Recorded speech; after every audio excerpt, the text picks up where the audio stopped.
নমস্কাৰ বন্ধু বান্ধৱীসকল, স্বাগতম জনাইছোঁ জব এডুকেশ্যন ইউটিউব চেনেল টুজবলৈ। বন্ধু বান্ধৱীসকল, আজি মই গুৱাহাটীৰ এটা চাকৰিৰ বিজ্ঞাপন লৈ আপোনালোকৰ ওচৰলৈ আহিছোঁ। আপোনালোকে নিশ্চয় ইয়াতে দেখা পাইছে Assam electronics development corporation limited অৰ্থাৎ এমট্ৰনৰ পৰা বিজ্ঞাপন আহিছে। এই বিজ্ঞাপনটো বহুকেইটা পদৰ কাৰণে প্ৰকাশ কৰিছে এমট্ৰনৰ ফালৰ পৰা, আৰু এমট্ৰনটো যিহেতু গভৰ্ণমেণ্ট অফ আছামৰ আণ্ডাৰটেকিং হয়, আপোনালোকে এইটো নিশ্চয় দেখা পাইছে। গতিকে এই পদকেইটা চৰকাৰী পদ বুলিয়ে ক'ব পাৰি। গতিকে ইয়াত যিখিনি পদ আছে, এই পদখিনিৰ কাৰণে আপোনালোকে কেনেধৰণে আবেদন কৰিব, কি পদ আছে, সকলোখিনি বিষয়ে আজি মই এই ভিডিঅ'ৰ জৰিয়তে আপোনালোকৰ সৈতে আলোচনা কৰিম। গতিকে বন্ধু বান্ধৱীসকল, ভিডিঅ'টো স্কিপ নকৰাকৈ শেষলৈকে চাব। আৰু যদি আপোনালোক মোৰ চেনেলত প্ৰথমবাৰলৈ আহিছে, তেন্তে চেনেলটো ছাবস্ক্ৰাইব কৰি কাষতে থকা অল নটিফিকেশ্যনটো অন কৰি দিব। আহক আমি আজিৰ ভিডিঅ'টো আৰম্ভ কৰোঁ।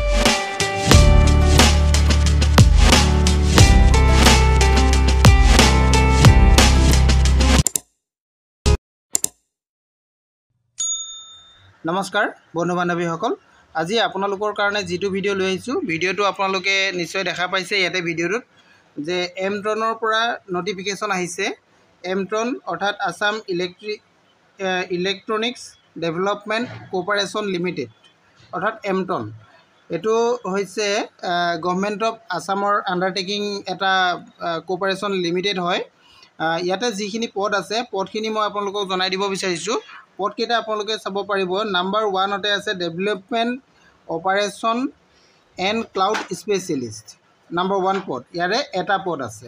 আৰু 2 নম্বৰতে আছে আপোনালোকৰ ষ্ট'ৰেজ এণ্ড DR স্পেচিয়েলিষ্ট, তাৰ কাৰণে আছে এটা পদ। আৰু 3 নম্বৰটো আছে আপোনালোকৰ ক্লাউড এণ্ড ছিষ্টেম এক্সপাৰ্ট, তাৰ কাৰণে আছে এটা পদ। আৰু 4 নম্বৰত আছে অবজাৰ্ভেবিলিটি এণ্ড মনিটৰিং এক্সপাৰ্ট, তাৰ কাৰণে আছে এটা পদ। আৰু ডাটাবেছ এডমিনিষ্ট্ৰেটৰ বা স্পেচিয়েলিষ্ট ডাটাবেছ স্পেচিয়েলিষ্টৰ কাৰণে 2টা পদ আছে। আৰু এই পদকেইটা হৈছে কণ্টেক্সচুৱেল বেচিছ পদ হয়। গতিকে আপোনালোকে দেখিলে মুঠ পদ ইয়াতে 6টা মুঠ পদ আছে।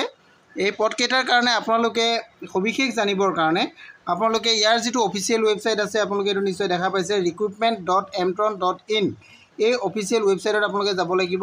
তাতে গৈ আপোনালোকে অনলাইন আবেদন কৰিব লাগিব।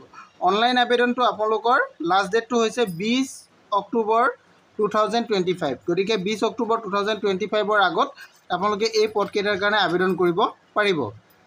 নটিফিকেশ্যনটো আপোনালোকে নিশ্চয় দেখা পাইছে, 11 অক্টোবৰ 2025ত প্ৰকাশ কৰিছে। গতিকে পদকেইটাৰ বিষয়ে আপোনালোকে জানিলেই। ইয়াৰ গোটেইকেইটা পদৰ সবিশেষ যদি আপোনালোকে জানিব বিচাৰে, এই অফিচিয়েল ৱেবছাইটত যাব, তাত আপোনালোকে সবিশেষ তথ্যখিনি জানি ল'ব পাৰিব। মই আজি ভিডিঅ'টোত আপোনালোকক এই পদসমূহৰ বিষয়ে জনালোঁ। আৰু যদি অধিক তথ্য আপোনালোকে জানিব বিচাৰে, তেনেহ'লে মোৰ ভিডিঅ' শেষত কমেণ্ট কৰিব, ময়ো আপোনালোকক সহায় কৰিবলৈ চেষ্টা কৰিম। Thank U.